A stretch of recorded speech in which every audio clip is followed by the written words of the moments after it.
મારું નામ ઉપાધ્યાય પ્રયાગ છે, મહીસાગરથી આવું છું.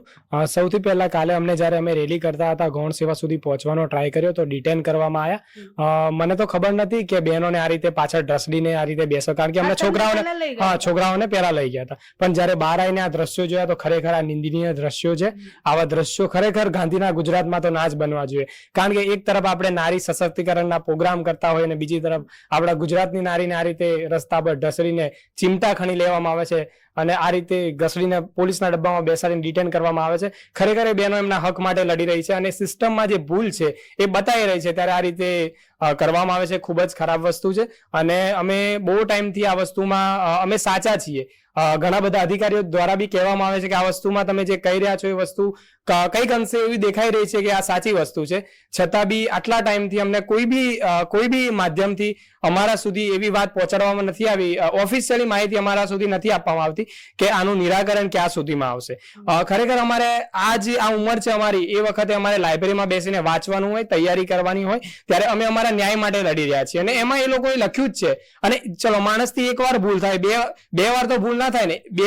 એક જ નોટિફિકેશનમાં 2 જગ્યાએ એવું લખ્યું છે કે કેટેગરી વાઇઝ 7 ગણા ઉમેદવાર સમાવવામાં આવશે, છતાં પણ એમણે જગ્યાના 7 ગણા ઉમેદવાર સમાયા છે, જેથી ખરેખર બહુ બધા લોકોને અન્યાય થઈ રહ્યો છે. હું તમામ સામાજિક આગેવાનો જે છે અને તમામ જે અમારા અધિકારીઓ છે, નેતાઓ છે અને સીએમઓ ઓફિસમાં જે બેઠા છે એ બધાને વિનંતી કરીશ કે જ્યારે ખરેખર ગુજરાતના યુવાનને તમારી જરૂર છે તો તમે આગળ આવીને સરકારશ્રી સુધી અમારી વાત પહોંચાડો. અને હજુ બી કહું છું, અમે સરકારનો વિરોધ નથી કરી રહ્યા, અમે આજે સિસ્ટમનો ભોગ બન્યા છે વિદ્યાર્થીઓ, એનો વિરોધ કરી રહ્યા છીએ. અને ખરેખર આ વસ્તુમાં જલ્દીથી નિરાકરણ આવે તો પાછા આ જે વિદ્યાર્થીઓ છે પાછા લાઇબ્રેરીમાં બેસી અને આગળની જે પરીક્ષાઓ છે એની તૈયારી કરે. મારું નામ દર્શક છે, હું આહિર સમાજમાંથી આવું છું.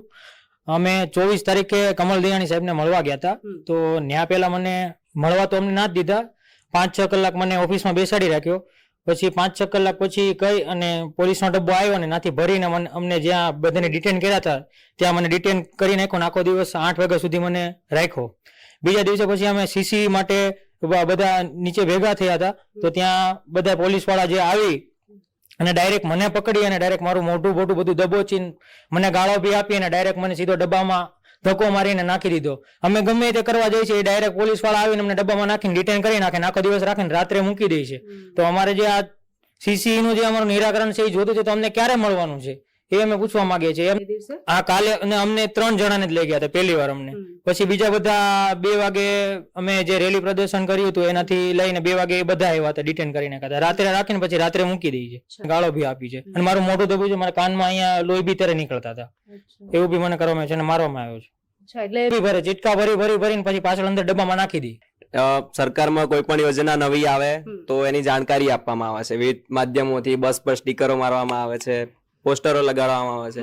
તમે સીબીઆરટી લાયા તો નોર્મલાઇઝેશન કઈ રીતે થાય છે એની પ્રોપર માહિતી આપતો કોઈક વિડીયો બનાવો, ઓથેન્ટિક માધ્યમ પરથી પ્રચાર કરો કે આ રીતે થાય છે, કઈ વસ્તુ એફેક્ટ કરે છે, એમાં તમારે કેટલા એટેમ્પ કર્યા અને એમાંથી કેટલા સાચા પડ્યા એ એફેક્ટ કરે છે, શું વસ્તુ એફેક્ટ કરે છે અમને બતાવવામાં આવે. 58 માર્ક્સ હતા, નોર્મલાઇઝેશન સાથે 72 થયા. મારી શિપના બીજા ઉમેદવારોને 22 પ્લસ થયા છે, કોકને 25 પ્લસ થયા છે. એટલે આ કઈ રીતે થાય છે એ સમજાવવામાં આવે તો ખબર પડે માણસને કે 100 માર્ક્સના પેપરમાં 45 પ્લસ થાય તો ક્યાં જવું. જે ક્વોલિફાઈડ નતા એ ક્વોલિફાઈડ થઈ ગયા, જેના રો માર્ક્સ બી 40 થી નીચે હતા એ લોકો ક્વોલિફાઈડ થઈ ગયા છે, જેના રો માર્ક્સ ઉપર હતા 60 માર્ક્સ હતા એ લોકોના બિચારાને ઓછા થયા છે માર્ક્સ. તો આ બતાવવામાં આવે કે ઓથેન્ટિક માધ્યમથી કે કઈ રીતે થાય છે નોર્મલાઇઝેશન. યોગી ભવન અમારી રજૂઆત કરવા માટે જતા હતા ત્યારે વચ્ચેથી જ અમને ડિટેન કરી લેવામાં આવ્યા અને અમને છોકરીઓને તો રોડ ઉપર ઢસડવામાં પણ આવી હતી. બસ આ બધા દ્રશ્યો જે સોશિયલ મીડિયા ઉપર ફરે છે એ જોઈને એમના પેરેન્ટ્સ અમને નથી આવવા દેતા કે આટલું બધું એજ્યુકેશન લીધા પછી પણ અમારી દીકરીને રોડ ઉપર જ ઢસડાવવું પડે.